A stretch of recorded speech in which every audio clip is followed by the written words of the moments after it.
Lorsque l'équipe de production est entrée dans l'abri de montagne isolé de Bear Brown, au début du mois de décembre de 2024, elle pensait savoir à quoi s'attendre. Des années de tournage dans le bush de l'Alaska l'avaient conditionnée à des intérieurs rudes, à des solutions de survie improvisées et à l'austérité tranquille d'une vie réduite à l'essentiel. Ce à quoi elle ne s'attendait pas, c'était d'entrer dans quelque chose qui ressemblait moins à un abri qu'à l'intérieur d'un esprit fracturé. En quelques minutes, la documentation de routine a cédé la place aux procédures d'urgence, et ce qui avait commencé comme une simple vérification des lieux s'est transformé en une crise qui allait se répercuter sur la famille de Bear et sur l'ensemble de la production. Le premier avertissement n'est pas venu du tout de l'équipage. Il est arrivé à 6h30 par un matin glacial de décembre, lorsqu'un agent de la faune locale effectuant des contrôles de propriété dans la région isolée de Tonasket, dans l'État de Washington, est tombé sur l'abri. Il était expérimenté familier des structures hors réseau et de la vie solitaire. Mais ce qu'il a vu à l'intérieur l'a refroidi. Il a immédiatement contacté les autorités, demandant une évaluation professionnelle, plutôt que de gérer la situation lui-même. Sa voix, selon des rapports ultérieurs, était empreinte d'une urgence qui ne laissait aucun doute sur le fait que quelque chose n'allait pas. En quelques heures, une petite équipe s'est rassemblée. Les producteurs de l'émission Un spécialiste de la santé mentale et Gabe, le frère de Bear, ont entamé l'ascension difficile des montagnes. Le refuge se trouvait à près de 3 miles de la route la plus proche, accessible uniquement à pied, à travers une forêt dense, des pentes raides et des conditions de gel qui transformaient chaque pas en un risque calculé. Bear avait construit la structure au cours des 8 mois précédents, expliquant à sa famille qu'il avait besoin d'isolement, de silence et de distance par rapport à tout ce qui lui était familier. Après les turbulences émotionnelles qui ont suivi la mort de Billy Brown, sa demande avait semblé compréhensible. La famille a respecté ses limites, confiant que la solitude faisait partie de son processus de guérison. De l'extérieur, l'abri ressemblait exactement à ce que Bear avait décrit. Des rondins empilés et scellés avec de la boue et de la mousse suffisamment solides pour résister aux vents d'hiver. Un toit en métal rouillé, récupéré sur une ferme abandonnée, couronnait la structure. C'était pratique, voire impressionnant. Rien dans l'extérieur ne suggérait le danger ou l'instabilité. Mais dès que la porte s'ouvrit, l'air à l'intérieur changea tout. L'intérieur a arrêté chaque personne qui y est entrée. L'espace était sombre, encombré et écrasant. Des objets pendaient des poutres du plafond en couches denses, des os d'animaux suspendus à des fils par dizaines nettoyés et arrangés avec une intention troublante. Des bois de serre étaient montés sur les murs en motifs répétitifs, non pas décoratifs, mais délibérés. Des plumes étaient tissées en constructions complexes, semblables à des attrape-rêves qui couvraient presque chaque surface, se chevauchant et s'entrecroisant jusqu'à ce qu'il reste à peine un mur clair. L'abri se sentait vivant de la pire façon possible, comme s'il observait ceux qui se trouvaient à l'intérieur. Ce qui les a le plus troublés cependant, c'est l'écriture. Il y avait des mots partout par milliers, gravés directement sur les murs en bois, griffonnés sur des pierres, disposés en cercles précis sur le sol en terre battue, griffonnés sur des peaux d'animaux tendus et cloués à plat. La spécialiste de la santé mentale, le docteur Sarah Whitmore, se déplaçait lentement dans l'espace documentant chaque section avec une attention clinique. Son expression devenait plus grave à chaque passage qu'elle lisait. Les écrits révèlent un esprit qui s'effiloche en temps réel. Ils oscillent violemment entre révélations spirituelles et délire paranoïaque. Des versets bibliques apparaissent à côté de manifestes frénétiques sur la surveillance gouvernementale. Bear décrit des conversations avec des entités invisibles qui, selon lui, vivent dans la forêt, l'observent, le guident, le testent. Il dessine des diagrammes élaborés qui reliquent les événements familiaux au cycle cosmique, attribuant une signification surnaturelle aux décès, aux disputes et aux horaires de tournage.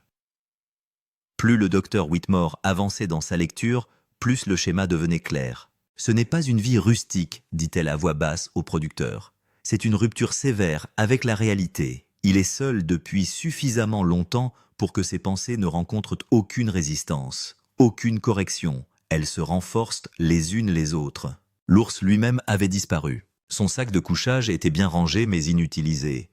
Les réserves de nourriture ne montraient aucun réapprovisionnement récent. Il n'était pas allé en ville depuis des semaines, survivant probablement uniquement par la chasse et la recherche de nourriture.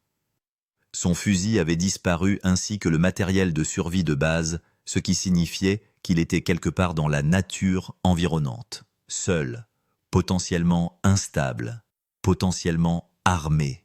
Gabe Brown se tenait au centre de l'abri, se tournant lentement pour tout assimiler. Son visage oscillait entre l'incrédulité et l'effroi. L'espace reflétait quelque chose de profondément mauvais, et la prise de conscience l'a frappé avec une force écrasante. Ils avaient confondu les signes avant-coureurs avec des traits de personnalité. Ce qu'ils pensaient être l'excentricité ou l'indépendance de l'ours était quelque chose de bien plus dangereux. « Nous pensions qu'il était juste un ours », dit Gabe doucement, sa voix se fissurant. « Nous ne savions pas qu'il était en train de déraper à ce point. » Les recherches ont commencé immédiatement. Les équipes se sont déployées sur des milliers d'hectares de terrain impitoyables, sachant que chaque heure augmentait le risque. Un homme en crise psychologique au fin fond de la nature pouvait facilement disparaître ou pire. Ce qui avait commencé comme un contrôle de bien-être était maintenant une course contre la montre. Au fur et à mesure des recherches, les enquêteurs ont continué à répertorier le contenu de l'abri. Il en est ressorti une chronologie troublante. Les premiers écrits de la fin du printemps 2024 étaient cohérents, voire tendres. Bear parlait de la disparition de son père, de son deuil, de sa place dans la famille. Il décrivait des plans de construction et des objectifs de survie. Mais au milieu de l'été, le ton s'est assombri. Il a commencé à enregistrer des signes provenant de la nature. Les animaux apparaissant à des moments précis sont devenus des messages. Les changements de temps semblaient personnels, réagissant à ses émotions. Il a écrit qu'il avait été choisi, qu'il avait subi des tests, que des forces dépassant l'entendement humain l'évaluaient. Un passage gravé profondément dans le mur, près de l'endroit où il dormait, se détachait nettement. On y lisait que des corbeaux l'avaient averti que le voile entre les mondes s'amincissait, que son père lui rendait visite avant l'aube, que la corruption traversait la lignée, qu'il fallait se purifier, que la montagne exigeait des sacrifices. Le docteur Whitmore a expliqué que les symptômes de Bear correspondaient à un traumatisme psychologique grave aggravé par un isolement prolongé. La mort de Billy Brown en février 2021 avait ébranlé toute la famille, mais Bear semblait avoir intériorisé cette perte d'une manière qui avait fracturé son sens de la réalité. L'isolement a supprimé l'influence stabilisatrice des autres. Sans ancrage extérieur, le chagrin s'est replié sur lui-même, alimentant le délire. La solitude prolongée peut être dangereuse, a expliqué le docteur Whitmore lors d'un appel d'urgence avec la famille. Sans contrôle de la réalité, l'esprit construit sa propre logique. Combinez le chagrin, une possible vulnérabilité génétique et la pression de la vie publique et vous obtenez une tempête parfaite. Les membres de la famille ont commencé à partager des moments qu'ils avaient auparavant ignorés. Les visites de Bear sont devenues plus courtes, plus tendues, plus erratiques. Il a accusé ses frères et sœurs de l'espionner, d'être manipulé par les intérêts de la production. Il s'est fixé sur l'idée que l'émission elle-même avait maudit la famille, que le tournage avait perturbé quelque chose de sacré, quelque chose qui demandait à être remboursé. Rain Brown se souvient d'une nuit de septembre où Bear est arrivé à l'improviste affolé, insistant pour qu'elle parte immédiatement avec lui. Il prétendait que les signes étaient en train de s'aligner, que le temps était compté. Lorsqu'elle a refusé et tenté de le calmer, il est devenu hostile, l'accusant de l'avoir trahi. Le refuge a également révélé des pratiques de survie extrêmes à la limite de l'automutilation. Les journaux font état de jeûnes prolongés d'expositions intentionnelles à des températures glaciales de privation chronique de sommeil. Bear écrivait qu'il se préparait à des épreuves, qu'il prouvait sa valeur à des juges invisibles. Il pensait que la souffrance était nécessaire, requis. Au moment où les recherches s'étendent, il est clair que l'isolement de Bear n'a pas été une retraite du monde, mais une descente vers quelque chose de bien plus dangereux. Et le refuge tranquille dans les montagnes est la preuve qu'il est allé très loin, caché à la vue de tous, jusqu'à ce que le silence ne puisse plus protéger ce qui se brisait à l'intérieur. Le plus troublant, ce sont les références à la purification du sang. Bear s'était documenté sur des rituels grossiers de saignée, croyant que le fait de retirer et de remplacer le sang le purifierait des toxines physiques et spirituelles. Les fournitures médicales trouvées dans l'abri ont confirmé qu'il avait prélevé son propre sang, mais on ne sait pas s'il se contentait de le jeter ou s'il s'adonnait à des pratiques plus dangereuses. Les ossements d'animaux suspendus dans l'abri n'étaient pas le fruit du hasard. L'enquête a révélé qu'ils étaient disposés en fonction de l'espèce, de la taille et des motifs qui avaient une signification dans diverses traditions mystiques. Bear avait créé ce qui s'apparentait à un sanctuaire combinant des éléments spirituels amérindiens, une imagerie apocalyptique chrétienne et un symbolisme qu'il avait lui-même inventé. Il se livrait à des rituels bien que leur nature exacte soit difficile à déterminer à partir des preuves laissées derrière lui. Des objets personnels éparpillés dans le refuge dressent le portrait d'un homme qui s'accroche aux liens tout en repoussant tout le monde. Des photographies de la famille Brown sont accrochées au mur, mais beaucoup d'entre elles ont été dégradées ou modifiées. Le visage de Billy Brown apparaissait sur presque toutes les images, parfois encerclé, parfois barré, parfois avec d'autres figures dessinées autour de lui que Bear qualifiait de gardiens ou de surveillants. Des lettres que Bear avait écrites mais jamais envoyées remplissaient une boîte en bois sous son lit, des dizaines d'entre elles adressées à divers membres de sa famille, à son défunt père, voire à lui-même. Elles allaient de la tendresse et du chagrin d'amour à la colère et à l'accusation. Dans une lettre adressée à Billy Bear, écrit « Tu nous as laissés ici sans carte. Tu m'as laissé sans savoir comment être un homme dans ce monde qui n'a aucun sens. J'essaie de trouver le chemin que tu aurais voulu, mais les signes se contredisent et les voix se multiplient. Je ne sais plus à quel conseil me fier. Un schéma se dessine. Alors que les équipes de recherche continuent de parcourir la nature sauvage à la recherche de Bear, sa famille, et les professionnels de la santé mentale commencent à reconstituer la façon dont sa crise s'est développée sans être détectée. Le schéma qui a émergé a révélé des défaillances systémiques de la part de multiples personnes et institutions qui auraient pu intervenir plus tôt si elles avaient reconnu les signes avant-coureurs. Le problème avait des racines qui remontaient à plusieurs années, bien avant l'isolement récent de Bear. Des amis de son adolescence se souviennent d'un jeune homme qui luttait pour contrôler ses impulsions et réguler ses émotions. Il avait été le plus sauvage des enfants Brown, le plus enclin à prendre des risques dangereux, à repousser les limites jusqu'à ce qu'elles se brisent. Ce que la famille avait interprété comme un esprit d'aventure pouvait être les premières manifestations d'une instabilité sous-jacente. Les relations amoureuses de Bear avaient suivi des schémas destructeurs. Ses fiançailles très médiatisées avec Reuven Adams s'étaient effondrées sur fond d'accusations et de contre-accusations de litiges concernant la garde de leur fils River et d'ordonnances restrictives déposées par les deux parties.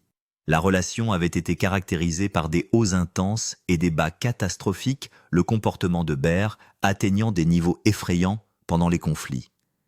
Les documents judiciaires relatifs à la procédure de garde ont révélé des détails inquiétants. Reuven avait témoigné que Bear avait un comportement paranoïaque, l'accusait de conspiration contre lui et avait des épisodes où sa personnalité semblait changer radicalement.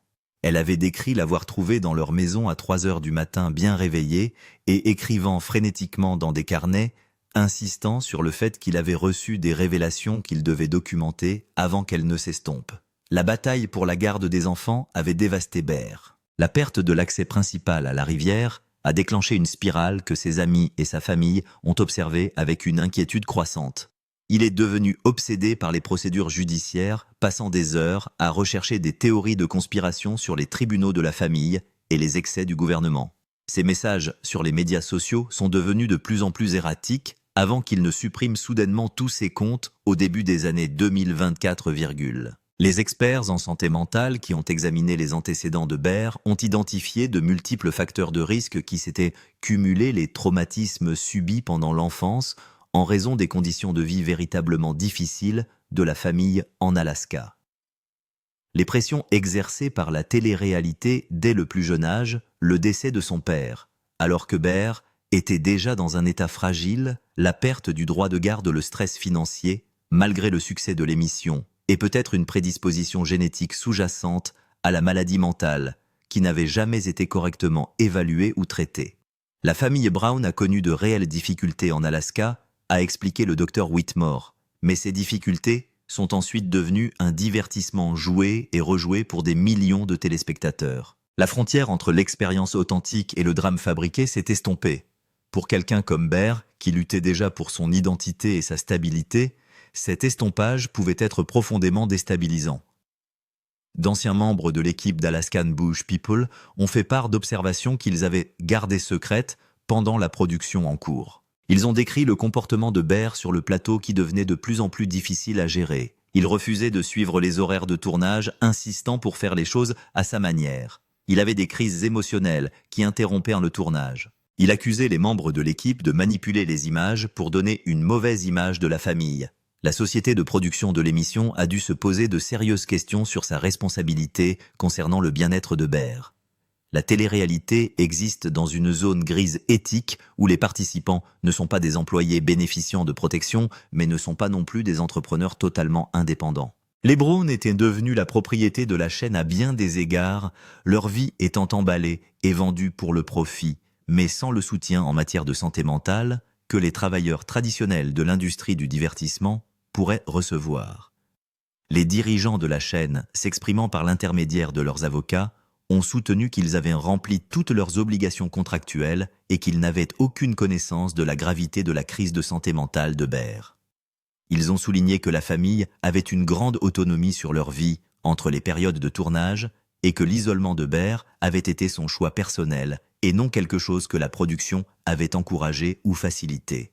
Mais les critiques ont fait valoir que la chaîne avait énormément profité des dysfonctionnements et des traumatismes de la famille Brown. Les taux d'audience grimpent en flèche pendant les périodes de conflits familiaux, de crises personnelles et d'effondrements émotionnels. Plus le contenu est dramatique, plus les chiffres sont bons. Dans ce contexte, demander de l'aide pour des problèmes de santé mentale aurait pu être perçu comme une faiblesse ou pire comme une menace pour les moyens de subsistance de la famille. Ces réseaux ont une responsabilité, affirme le docteur Marcus Klein, chercheur en éthique de la télé-réalité. Ils profitent de l'instabilité des participants, de leurs mauvaises décisions, de leur situation de crise. Il y a une incitation financière à ne pas intervenir, à laisser le drame se dérouler devant la caméra. Nous avons besoin de cadres juridiques qui exigent un soutien en matière de santé mentale pour les participants à la télé-réalité, en particulier ceux qui sont filmés depuis l'enfance. Les frères et sœurs de Bear se sont débattus dans la culpabilité et la confusion. Ils avaient vu les signes mais ne les avaient pas reliés en une image cohérente de la crise. Chaque incident individuel semblait gérable, explicable. Ce n'est que dans l'ensemble, en regardant en arrière, avec la connaissance de ce qu'il avait construit dans ce refuge de montagne, que le schéma est devenu indéniable. Nous avons grandi en faisant confiance à Bear pour qu'il se débrouille seul dans la nature, explique Gabe. Il a toujours été le plus capable, le plus intrépide. Si Bear disait qu'il avait besoin de temps seul dans les montagnes, nous pensions qu'il savait ce qu'il faisait. Nous n'avions jamais imaginé que cette fois-ci serait différente, que l'isolement le briserait au lieu de le guérir. La spirale. 62 heures après le début des recherches, Bear Brown n'avait toujours pas été retrouvé. Les équipes de recherche et de sauvetage ont élargi leur réseau en utilisant l'imagerie thermique et la surveillance aérienne. Mais la forêt dense et l'expertise de Bear en matière de nature sauvage le rendent difficile à localiser s'il choisit de rester caché. Plus il restait dehors, plus l'inquiétude grandissait quant à sa sécurité physique et à ce que son état mental pourrait le pousser à faire. L'enquête sur son abri s'est poursuivie, révélant des comportements troublants qui témoignent d'une détérioration psychologique rapide. Bear tenait simultanément plusieurs journaux, chacun se concentrant sur différents aspects de sa vision du monde. L'un d'eux documentait ses activités quotidiennes de survie, la chasse, la cueillette, l'entretien de l'abri. Un autre contenait des révélations spirituelles et des expériences mystiques. Un troisième était rempli d'observations paranoïaques sur des personnes qui, selon lui, le surveillaient ou le poursuivaient. Dans le journal de Paranoia, Bear avait énuméré des membres de sa famille, d'anciens partenaires, des membres de l'équipe de production et diverses personnalités publiques, les reliant entre eux par des théories de conspiration élaborées. Il pensait être la cible d'une surveillance coordonnée visant à le contrôler ou à le rendre fou. Il a documenté les preuves de cette surveillance des hélicoptères survolant le pays qui, selon lui, était trop fréquent pour être une coïncidence. Des randonneurs qui apparaissaient sur les sentiers avoisinants et qui, selon lui, étaient des agents. Même des chants d'oiseaux qu'il avait décodés comme contenant des messages. Ils utilisent le plus souvent les corbeaux comme l'explique l'une des entrées. 3 croassements signifient qu'ils m'ont localisé. 5 croassements signifient qu'ils se rapprochent. Les corbeaux sont les messagers entre les gardiens et leurs agents humains. J'ai appris à interpréter les schémas à garder une longueur d'avance, mais ils s'adaptent, changent leurs signaux. Il est de plus en plus difficile de savoir qui travaille pour eux et qui est encore clean. Le docteur Whitmore a diagnostiqué ce qui semblait être un épisode psychotique sévère, peut-être un trouble du spectre de la schizophrénie, bien qu'un diagnostic correct nécessiterait une évaluation directe. La combinaison de délire paranoïaque, d'hallucinations auditives et peut-être visuelles d'une pensée désorganisée et d'un retrait social, tout cela indique de graves urgences psychiatriques. Ce qui rend le cas de Bear particulièrement dangereux, c'est que ses compétences en matière de nature sauvage lui permettent de maintenir l'isolement qui alimente sa psychose, a expliqué le docteur Whitmore. La plupart des personnes qui connaissent ce niveau de rupture sont obligées d'entrer en contact avec d'autres personnes pour des raisons de survie. L'ours peut chasser, construire un abri, se déplacer sur le terrain. Il peut rester dehors indéfiniment, laissant ses illusions s'approfondir sans être confronté à la réalité. Plus troublantes encore sont les références à une purification finale, que l'ours mentionne à plusieurs reprises dans les dernières entrées de son journal. Il parle d'une cérémonie qui nécessiterait un abandon total, le franchissement du seuil et la rencontre avec son père de l'autre côté. Le langage était suffisamment ambigu pour permettre de multiples interprétations, mais les professionnels de la santé mentale y ont vu des signes évidents d'idées suicidaires. Lorsqu'une personne en crise commence à parler de rejoindre un proche décédé, de seuils et d'actes finaux, nous prenons cela très au sérieux, a déclaré le docteur Whitmore. Si l'on ajoute à cela les autres facteurs, l'isolement, les rituels impliquant du sang, la croyance paranoïaque qu'il est chassé, Bear présente un risque extrêmement élevé d'automutilation. Les équipes de recherche ont découvert un site secondaire 3 jours après le début de leurs efforts, une grotte située à environ 3 km de l'abri principal de Bear. À l'intérieur, ils découvrent des traces d'occupation récentes. Des écrits plus inquiétants couvrent les murs réalisés avec ce qui semble être du charbon de bois mélangé à du sang. Les images sont primitives, mais puissantes, des figures en flammes des animaux se transformant en humains, un symbole récurrent qui ressemble à une porte ou à un portail. Un petit autel avait été construit avec des pierres surmontées d'un crâne de cerf et entouré d'offrandes de tabac, de pièces de monnaie d'herbe tressées et de petits os disposés selon des motifs géométriques. C'est là que Bear semblait mener ses rituels les plus élaborés, loin du confort minimal de son abri. La signification psychologique de la création de cet espace cérémoniel séparé indiquait à quel point son système délirant avait pris le dessus sur sa vie quotidienne. Les objets personnels trouvés dans la grotte suggèrent que l'ours y passait de plus en plus de temps. Couverture, réserve de nourriture, récipient d'eau. Il semble qu'il se soit éloigné du refuge pour mener une existence encore plus isolée. Cette progression a inquiété les coordinateurs des recherches. Si Bear continuait à s'enfoncer dans la nature, loin de toute structure susceptible de le protéger des conditions hivernales brutales, ses chances de survie diminuaient considérablement. La famille Brown a maintenu sa présence au centre de commandement des recherches, même si la tension était visible sur tous les visages. Ils ont mené des entretiens en suppliant Bear de prendre contact avec eux, lui assurant qu'il n'était pas en colère, qu'il voulait simplement l'aider. Ren a publié un message vidéo en larmes qui a été partagé sur les médias sociaux et diffusé aux informations locales. « Bear, si tu peux voir ceci ou en entendre parler, reviens s'il te plaît. » La voix de Ren a tremblé sous le coup de l'émotion. « Nous t'aimons, nous ne sommes pas fâchés. Tu n'as pas d'ennui, quoi que tu traverses, nous pouvons y faire face ensemble. Papa ne voudrait pas que tu sois seul comme ça, il voudrait que tu sois avec sa famille. S'il te plaît, fais-nous savoir que tu vas bien. » Mais au fil des jours, sans aucun signe de Bear au-delà des sites abandonnés, l'espoir commence à se transformer en une sombre réalité. Ils sont peut-être à la recherche d'un cadavre plutôt que d'un survivant. Le froid de décembre est impitoyable. Même quelqu'un ayant les compétences de Bear court un risque sérieux et s'expose à une exposition prolongée sans abri ni nourriture adéquate. Et si son état mental s'est détérioré au point que les preuves trouvées dans son refuge le suggèrent, il pourrait ne pas prendre de décision rationnelle pour sa survie. Fracture familiale. La crise entourant la disparition de Bear a rouvert de vieilles blessures au sein de la famille Brown, forçant des conversations sur les dysfonctionnements, les comportements habilitants et le coût de leur vie publique. Ce qui a commencé comme une préoccupation commune pour la sécurité de Bear a progressivement révélé les fractures qui se sont répandues dans la fondation familiale depuis la mort de Billy Brown. Amy Brown, la matriarche de la famille, a lutté avec la culpabilité et la colère défensive dans une mesure égale. Elle avait su que Bear était blessé après avoir perdu la garde de River après la mort de son père, mais elle avait cru que son choix de s'isoler était sain, un retour au mode de vie sauvage qui avait défini l'identité de la famille. Aujourd'hui, ce choix ressemble à un abandon, à une incapacité à reconnaître le besoin désespéré d'intervention de son fils. Nous avons élevé nos enfants pour qu'ils soient indépendants, a déclaré Amy lors d'une réunion de famille organisée par le docteur Whitmore pour qu'ils soient forts et autonomes. Mais nous leur avons peut-être trop bien appris à n'avoir besoin de personne. Peut-être que Bear pense que demander de l'aide est une faiblesse, et c'est ce que nous lui avons fait croire.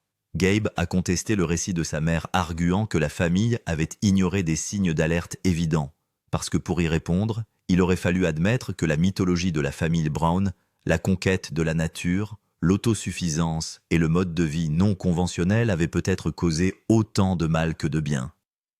Noah Brown, souvent considéré comme l'intellectuel de la famille, avait sa propre théorie sur l'effondrement de Bear. Il pense que l'émission de télé-réalité a créé un lien impossible pour chacun d'entre eux. Ils ont été payés pour être d'authentiques sauvages, mais dès que les caméras sont apparues, l'authenticité s'est transformée en performance. Cette contradiction a fracturé leurs identités, les laissant dans l'incertitude quant à la fin de la vraie famille Brown et au début des personnages de la télévision. Raven Adams, l'ex-fiancée de Bear et mère de son fils, a participé aux recherches malgré leur histoire mouvementée. Elle avait reçu des critiques de la part de certains partisans de la famille Brown qui la rendaient responsable de la crise de Bear, affirmant que la bataille pour la garde de l'enfant l'avait poussée à bout. Mais Raven a maintenu que les problèmes de Bear étaient antérieurs à leur relation et qu'elle s'était battue pour obtenir la garde de l'enfant précisément parce qu'elle avait reconnu son instabilité. J'aimais Bear, a déclaré Raven lors d'une conférence de presse sur son implication. Une partie de moi l'aime toujours, mais je l'ai aussi vu sous son plus mauvais jour, lorsqu'il n'y avait pas de caméra, lorsqu'il n'avait pas à se produire devant ses fans. J'ai vu quelqu'un qui avait besoin d'une intervention sérieuse en matière de santé mentale, mais qui refusait de l'admettre. J'ai essayé d'aider, mais on ne peut pas sauver quelqu'un qui ne veut pas se sauver lui-même. Maintenant je prie pour qu'il le trouve avant qu'il ne soit trop tard. La disparition de Bear a rendu la situation de la garde encore plus compliquée. Les experts juridiques ont débattu de la question de savoir si la crise actuelle affecterait les futurs accords de garde, si elle renforcerait les inquiétudes de Raven quant à son aptitude à être parent, ou si un traitement réussi pourrait éventuellement permettre un meilleur droit de visite.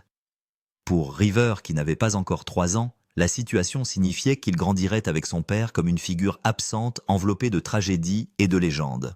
Les sociétés de production et les dirigeants des chaînes de télévision ont subi une pression croissante pour qu'ils s'attaquent à leur rôle dans le dysfonctionnement de la famille. Les défenseurs de la santé mentale, les critiques de la télé-réalité et les fans inquiets ont demandé des comptes. La chaîne avait-elle privilégié le drame au détriment du bien-être? Avait-elle exploité le traumatisme d'une famille pour faire de l'audience? Aurait-elle dû mettre en place de meilleurs systèmes de soutien pour les acteurs, en particulier ceux filmés depuis l'enfance? La chaîne a publié des déclarations exprimant son inquiétude pour la sécurité de Bear et son soutien à la famille, mais a soigneusement évité d'accepter toute responsabilité pour avoir contribué à sa crise. En coulisses, les avocats examinaient les contrats et les polices d'assurance se préparant à un litige potentiel, quelle que soit l'issue de la recherche. D'autres personnalités de la télé-réalité ont commencé à parler de leurs propres expériences en matière de santé mentale exacerbées par la vie publique. Plusieurs anciens acteurs de diverses émissions ont raconté des histoires de dépression, de toxicomanie et de tentatives de suicide qui se sont produites dans les coulisses alors qu'ils gardèrent le sourire devant les caméras.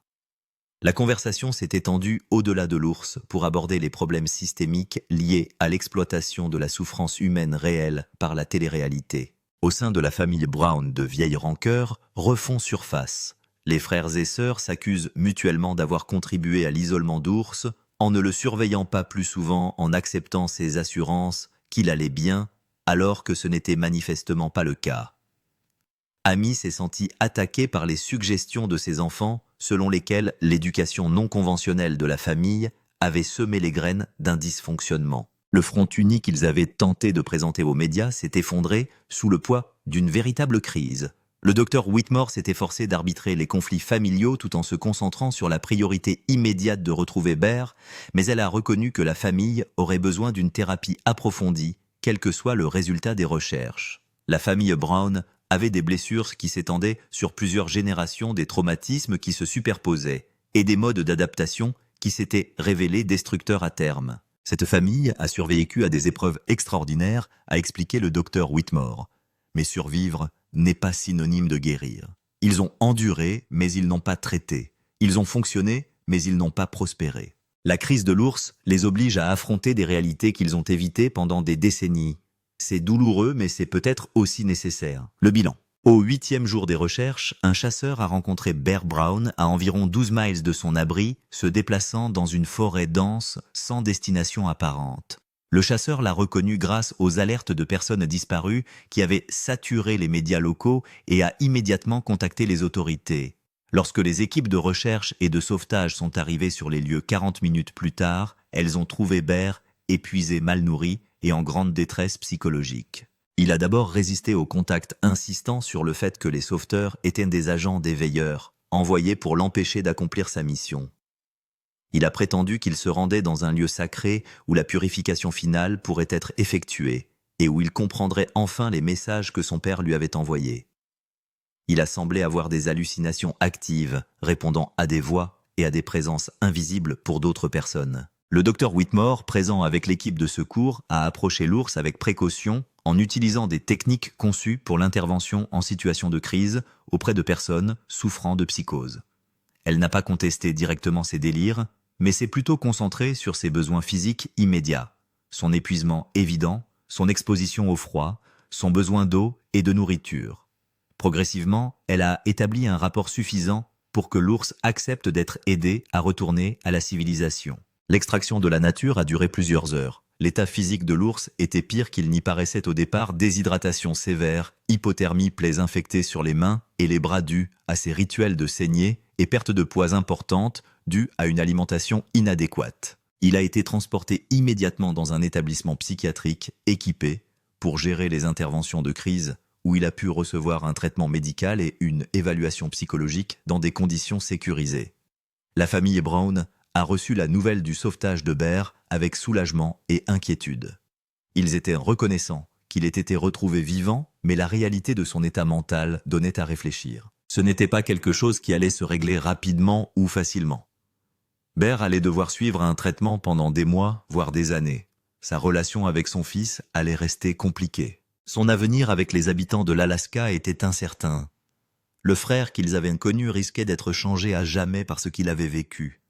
« Nous l'avons ramené, mais nous ne l'avons pas ramené entier », a admis Gabe au journaliste. « Il est en vie et nous lui en sommes reconnaissants, mais l'ours que nous connaissions n'est peut-être plus là. Nous allons devoir rencontrer celui ou celle qu'il deviendra grâce au traitement, et l'aimer aussi. » La découverte du refuge de Bear et la révélation ultérieure de son effondrement psychologique complet ont provoqué une onde de choc dans l'industrie de la télé-réalité.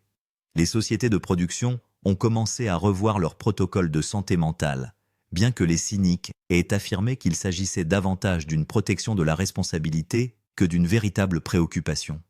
Certaines chaînes ont mis en place des évaluations psychologiques obligatoires pour les acteurs, tandis que d'autres ont simplement renforcé les accords de non-divulgation afin d'éviter que de futures crises ne soient rendues publiques. Les défenseurs de la santé mentale ont profité de la situation de Bear pour faire pression en faveur d'une réforme législative.